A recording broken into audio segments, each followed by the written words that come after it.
Hey guys, so yesterday I did a quick post about the fact that a lot of people do leg lifts incorrectly, and instead of going up and down with their legs, they do the in and out motion. So I thought I would do a quick combination move for you guys to show you, a lot of times I switch up what I do for abdominals, but the main thing is I do very high repetitions. So I usually do at least a 5-minute continuous set. And it doesn't really require any weight, to be honest. Sometimes at the gym I'll get on the cable machine and use weight, but I want to show you what I do when I use the Bosu ball. Now if you guys don't have a Bosu ball and the gym doesn't have a Bosu ball, you could always do this on the ground or on a stability ball.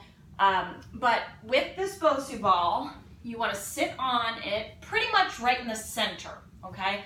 So what you're going to do, you're going to put your hands on the ground behind you. A lot of people want to hold on to the ball. It's going to make it a lot more difficult to balance, which can work to your advantage, but if you're a beginner or intermediate, it's a little bit difficult to keep your balance. So it's better to stabilize yourself by putting your hands on the ground behind you.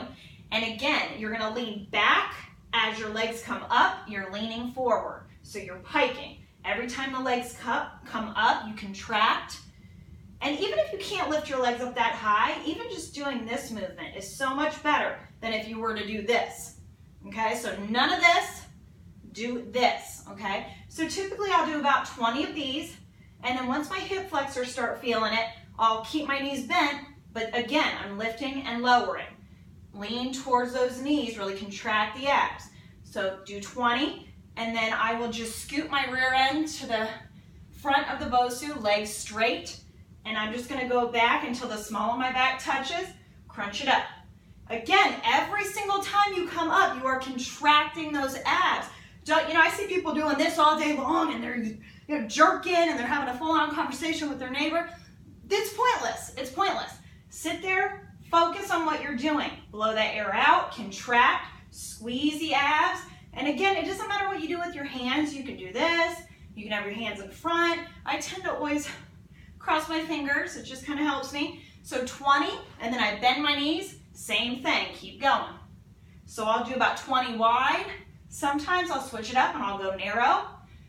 And then I go right back to it, scoot my butt back to the center, hold on behind me, pike it up, 20.